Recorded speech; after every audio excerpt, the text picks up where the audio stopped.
Buenas tardes, estimados.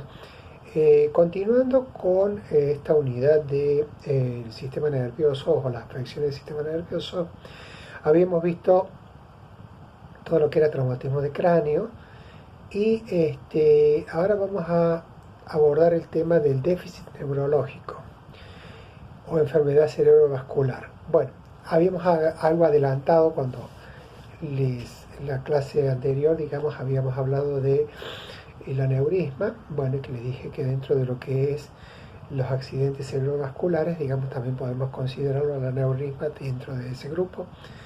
Y en este caso vamos a distinguir dos patologías que obedecen o tienen la misma etiología, es decir, la hipertensión arterial y la arteriosclerosis, o sea, como que son dos elementos que hay que tener en cuenta para poder protegerse de estas enfermedades, ¿no? Sobre todo las enfermedades de las personas, digamos, de edad adulta, ¿no? Aunque ahora ya es como que no hay, no se respetan edades, pero bueno, hablamos de, ustedes habrán visto o habrán escuchado alguna vez hablar que la gente decía el ACV isquémico y el ACV hemorrágico. Acá nosotros lo vamos a identificar primero como ataque isquémico transitorio.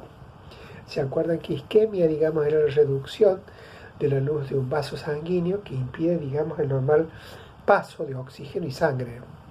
En este caso, al cerebro. Entonces lo habíamos visto ese término cuando hablábamos de la enfermedad coronaria. Entonces la palabra isquemia obedece a lo mismo. Entonces, el ataque isquémico transitorio justamente es, digamos, una crisis temporal de déficit neurológico que puede tener una duración de minutos como puede durar hasta 24 horas, que en general no deja tantas secuelas neurológicas. Con unos, digamos, tratamientos, digamos así, de fisioterapéuticos, el paciente se restablece en corto tiempo. Cuando hablamos, o sea, ustedes tienen también, dentro de lo que es la sintomatología, digamos, puede, digamos, tener algún, por ejemplo, un déficit transitorio de una caída, digamos, de uno de los, o hemiparesia de un miembro. Hemiparesia ya lo vamos a recordar, que significa tanto derecho o izquierdo, que por lo general es contralateral al lado de la lesión. Cuando hablamos del sistema de la parte de lo que es el accidente cerebrovascular, que es el ACV hemorrágico como lo conocíamos antes, ya hay una dilatación, digamos, de las venas o el vaso sanguíneo, que va a hacer, digamos, que esa dilatación haga que el vaso se rompa y entonces produzca esa hemorragia. En este caso, digamos, en este caso del accidente cerebrovascular, con la rotura de un vaso sanguíneo, va a producir en el paciente más secuelas. Es decir, vamos a tener una pérdida de la conciencia, vamos a tener seguro una hemiplegia, digamos, una parálisis que se da, digamos, en uno de los miembros, que puede ser izquierdo o derecho, que a veces está acompañado el brazo con la pierna, ¿no? Es muy característico ver a las personas que se están recuperando, digamos, de esta dolencia, que están caminando, van arrastrando el pie, en fin. Son situaciones que a nosotros nos hace pensar, esta persona debe haber tenido una ACV. Entonces, es importante, digamos, tener en cuenta la diferencia entre uno y otro. El ataque isquémico transitorio puede o no sabemos tampoco, no podemos asegurarlo, dejar secuelas, pero dentro de lo normal que suele suceder, son crisis temporales que el paciente puede recuperarse en forma más pronta, por así decirlo. Y en el caso del ACV hemorrágico, cuando el paciente comienza a recuperarse, tiene que hacer mucha rehabilitación, tiene problemas, tiene dislalia, no se le entiende cuando habla, entonces también tiene el problema de que queda muy sensible. Son personas que a lo mejor, como se están viendo, están conscientes de lo que les pasa, se están viendo la imposibilidad que tienen ellos para poder comunicarse, entonces eso también los hace llorar, están muy sensibles. Entonces, bueno, es un paciente que lo tenemos que tratar con mucho cuidado.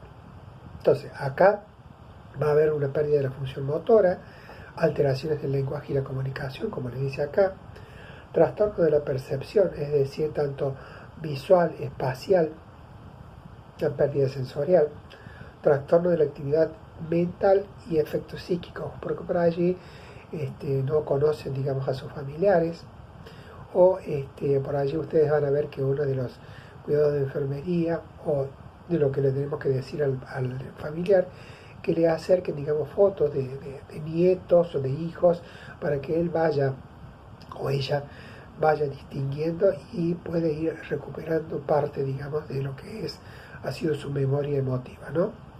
Bueno, entonces, ustedes van a tener pérdida de la función motora, acá les leo para no decirles nada que no esté bien. Se debe aclarar que el individuo pierde el control voluntario de sus movimientos. Un daño en un hemisferio cerebral ocasiona incapacidad motora del lado contrario, que es lo mismo de decir contralateral, ¿no? Es decir, si la lesión se encuentra en el hemisferio izquierdo, la pérdida motora ocurre del lado derecho. Si la disfunción motora más frecuente es la hemiplegia, en este caso es la hemiplegia, o parálisis de la mitad del cuerpo, por lesión del hemisferio cerebral contralateral. Otro signo es la hemiparesia o debilidad de la mitad del cuerpo. La hemiparesia suele suceder sobre todo con un paciente que ha tenido o está atravesando un ACV isquémico. Siente debilidad en el brazo, no tiene fuerza, entonces eso es hemiparesia. En el caso de la hemiplegia hay una total caída, por así decirlo, de ese miembro en la función, que el paciente no puede mover el brazo o la mano.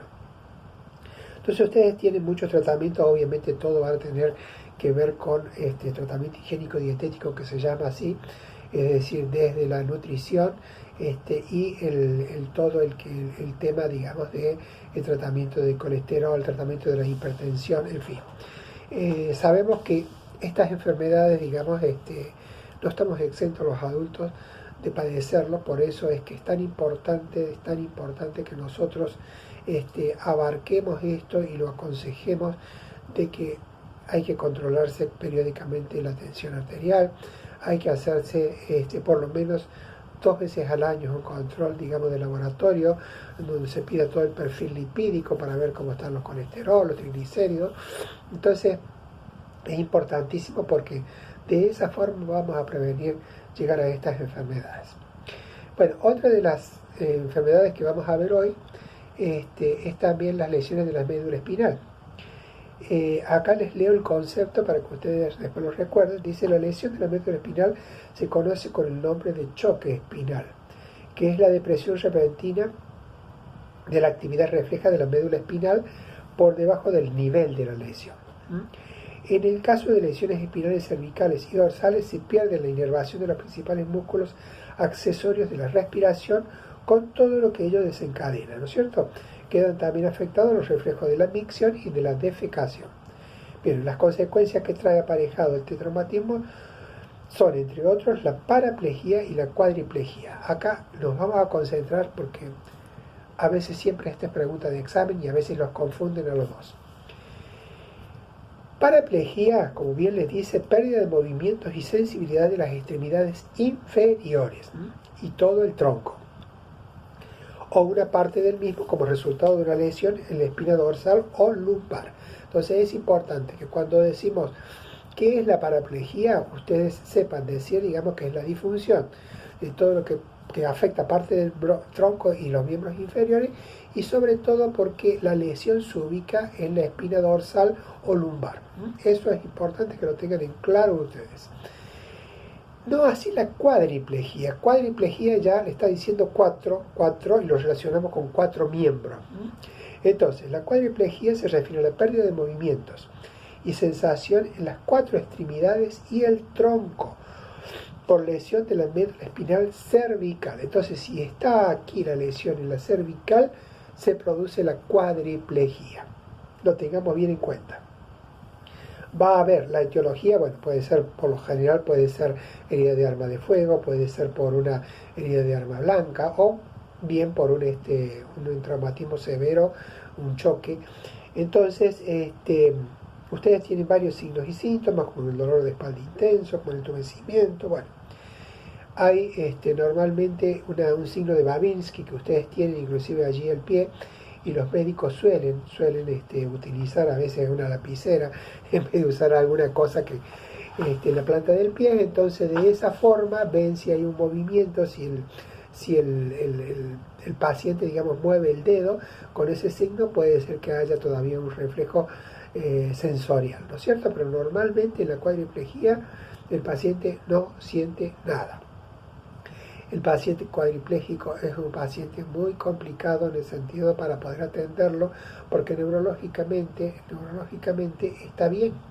Así es un paciente que no estando extubado, por ejemplo, si ha tenido un problema respiratorio, es un paciente muy demandante, porque lo único que él siente es la cabeza. Por lo general tienen mucha sudoración, por lo general sienten dolor en el cuello o en la cabeza, mucha cefalea. Entonces, bueno, es importante que tengamos en cuenta, y ya lo vamos a aclarar después más en la charla, en la clase, de que son pacientes muy especiales, que hay que tener, digamos, toda la paciencia y saber entenderlos, que esta situación no es fácil para ellos.